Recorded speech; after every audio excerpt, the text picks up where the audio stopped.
Hey guys, how's everyone doing today, man? God really put in another word to really talk about, and I feel like He really wants me to talk about long suffering. I feel like this is something else it's really pivotal, pinnacle in our society today as well. When it goes from like mental health and just like the things people are going through, and the ways they deal with it, it's not healthy. Not even just healthy, it's just really damaging, and destructive, to them in general. And coming from somewhere that dealt with mental health, depression, anxiety, man, it's really something that's not nothing to play with. Mental illness is serious, and even with God, sometimes you can feel like you're lonely, but you gotta know that God is always with you. You're not by yourself in this. So yeah, to start off, first verse is Romans 8:18. Yet what we suffer now do not compare to the yet what we suffer now does not compare to the glory we'll receive later. You gotta think about the suffering that you going through now, whether it's um, whether it's like a relationship problem, a mental problem, or anything. God doesn't. I'm gonna say like what you're going through does not mean anything. I mean, it's not like I'm not gonna say it doesn't mean anything. It doesn't. What am I trying to say? It means something. God is strengthening you in that area for a reason. Because for me, I had depression for like 10, 15 years, man. I'm just wondering, why did I have that feeling in my soul for so long?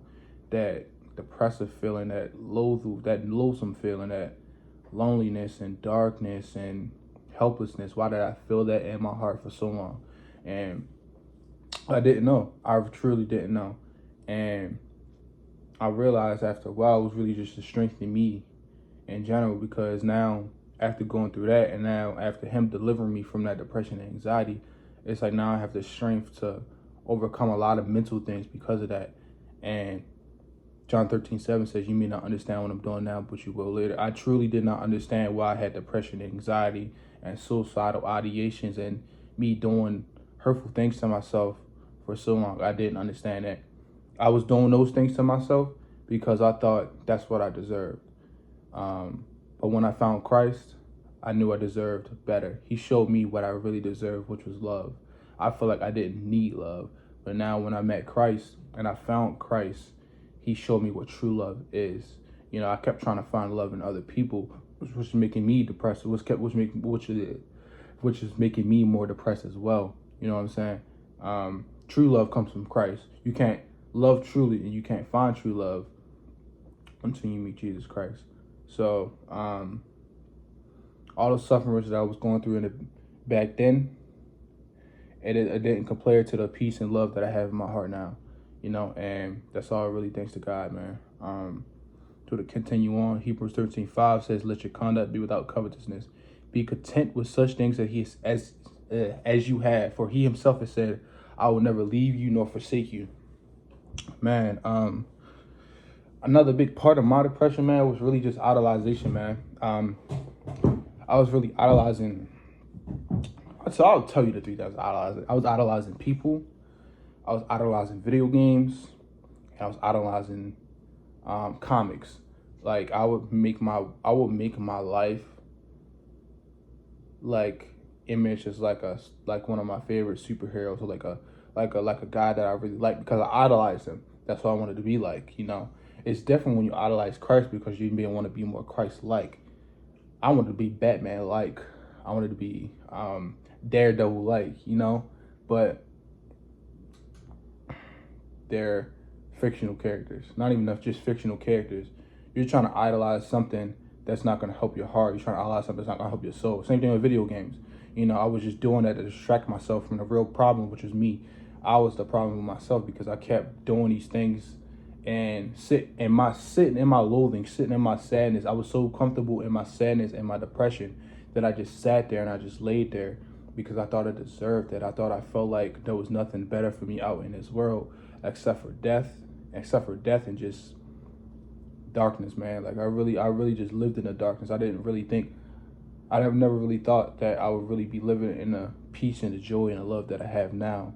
You know what I'm saying? But just for me to even be talking for me to even be talking and making these videos, and for me to even be able to just be so open with myself, it just shows a miracle in itself, man, because Christ is really love. Like, they call him the Prince of Peace. He really brings so much peace down on you that you just don't, it's just hard to explain it, like he brings you peace in so many areas in your life, man. Like, I had so much mental fog in my head. I didn't know what to do. I didn't know where to go. I didn't know how to feel. I didn't know what to tell people or anything, I was open about my depression, but just because I was open about it doesn't mean I was working on it.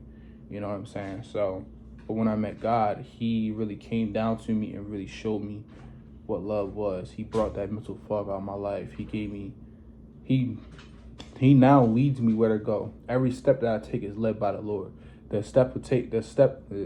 Me making these videos is steps that's led by the Lord. Me dressing the way I do, me talking the way I do, me doing this and that. Everything I do is led by God. So I don't have any mental fog in a lot of areas of my life now. I get confused sometimes, of course, because I'm human, because that's the flesh that I have in my body. Like, we're made from dust. God made Adam from dust, you know what I'm saying? But also, our identity is sin. Sin is our identity because of Adam now. So now, because of this flesh, I have temptations, I have weaknesses, I have a lot of weaknesses, you know what I'm saying? But I try not to condemn myself. And I used to do that so much. I used to condemn myself so much because I used to feel like I was worthless, man. I used to feel like I was hopeless, worthless. I used to feel like I was so foolish in a lot of areas of my life because I just felt like a lot of people didn't put faith in me or didn't like me in general, or I just felt like a lot of people didn't really care about me or love me, But now that I'm walking with Christ, I know the only person I need to know who cares about me, and I know the only person I know whose opinion I care about is him. It doesn't really matter what nobody else thinks to me. You know what I'm saying? Because my Father in heaven is the one that's leading my steps and guiding me to everywhere I go. So that doesn't really matter what nobody else thinks about me. You know what I'm saying? If it's led by the Lord, then I know. If it's not led by the Lord, he's going to convict me. He's going to punch me in my soul to let me know you shouldn't have done this or not. You know what I'm saying? So, yeah, and then to continue on, 1 Peter chapter 4, verse 12 to 13.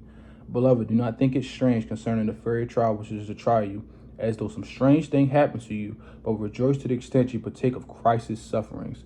Think about this, man. So Christ, he literally died on the cross for us. If you don't think you're loved, think about a man dying on the cross for you, and you will feel love. Hopefully. But he literally died on the cross for us. That's how much he loved us. He literally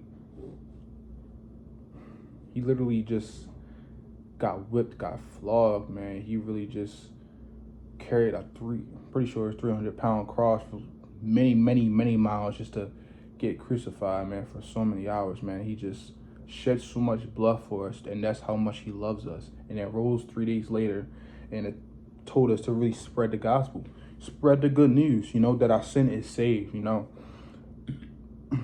that our sin is washed away with his blood, we just gotta rejoice that we partake in his suffering, man. He died on the cross, One of the fruits of the Spirit is long suffering.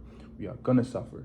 When we're Christians, you're gonna suffer. But with the suffering that Romans 8:18, what you suffer now does not compare to the glory you're gonna receive later. So the storms you're going through, man, you're not gonna see why God's putting you in that storm. You're not gonna see why you're getting attacked in certain areas right now. But you're going to understand why certain areas that's going to happen. Like, I feel like a lot earlier in my walk, I was getting attacked. And, patience and mostly patience. Because I just had a low tolerance for a lot of stuff, you feel me? And now, I didn't understand why am I getting so tempted to get so irritated with a lot of things, a lot of stuff.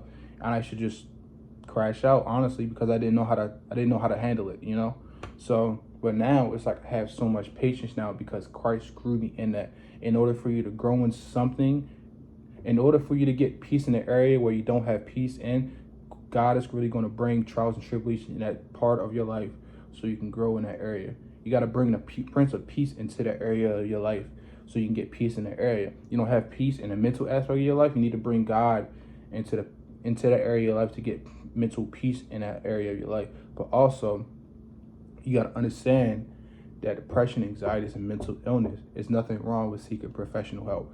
I sought professional help, and I still seek professional help. I still have a therapist to this day that helps me with everything, and I still talk to her because I don't have my same depression and stuff that I do now that I did as I did then. So I'm going to be honest. It's not like, for me, I want to say it's not as big as it was for me back then, because now Christ is basically my therapist now, to be honest with you.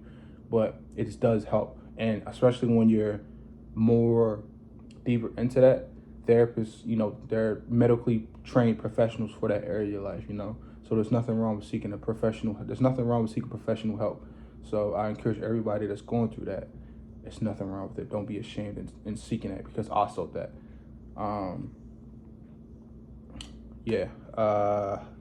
Last verse. This is one of my favorite verses. Romans 8:18 is my favorite verse, but I've recently just read this about a month or two ago when I was having some storms in my life, and this kind of really hit me deep. If anyone suffers as a Christian, let him not be ashamed, but let him glorify God in this matter. When you're suffering as a Christian, it's really a privilege that God is really putting you in that storm, because at the end of that storm, you're going to get grown even more. It's like, so the way I think of it like this, like, think of like God planting a mustard seed in the middle of a storm in some good soil. And obviously, the soil, the mustard seed, it needs water, right? It needs the rain. So in those storms, the rain is coming down, it's watering that mustard seed, and the tree gets bigger and bigger and bigger and bigger and bigger. It's a storm, So it's like you're getting waved around, you're getting pushed around and stuff. It's a chance you might fall down, you'll get shaken. But in Christ, you're not going to get shaken. You're not going to be brought down or anything, God is going to hold you up with his hand. In those storms, God grows you so exponentially that you don't even understand until at the end of that walk. Like, dang, man, like, look at where I came from. Look at what Christ really brought me to. Look how much love he poured into my heart, and look how much love I have to give out now, when I thought I couldn't give any love out because I didn't have any love in my heart, Like, just speaking on my depression, man, like, I just used to feel so worthless, hopeless, just so much self-doubt in myself, such low confidence in myself, man. And I didn't really think that nothing was out there for me. I used to think that nobody loved me. I used to think nothing loved me. I used to think I didn't deserve love at all, And I used to, like I said earlier, I used to try to find myself in other people, materialistic things. I used to try and find myself in just things of this world, man. You can't focus on things. You can't focus on the materialistic things in this world, because they fill bigger voids in your heart. You know what I'm saying? And you don't need materialistic things. You need God. You need his word. You need his truth. Let his truth shine on you. Let his peace come down on you. Let his grace come down on you. Don't condemn yourself. Let him convict you. Let him punch you in your soul. It's gonna hurt, but it's a verse in Proverbs which says, "Don't be ashamed when God chastises you, because he chastises his sons." When he chastises you, when he disciplines you, because he loves you, because he wants you to walk in the right way, because he wants to lead you in the right way, man. And this is just a verse that I have for anybody out there that's still struggling with this and that. Still struggling with depression and anxiety. It's Psalms 34:18.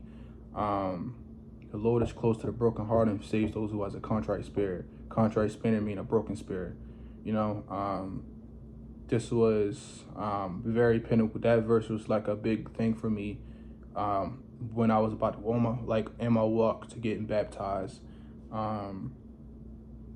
So yeah, I really hope this message helps people out there. This is a very serious topic to me, and this is something that hits me deep in the heart too. So I really hope some of this reaches the right person, the right people in general. So yeah, Jesus loves you guys, and I love you guys too. So have a good day.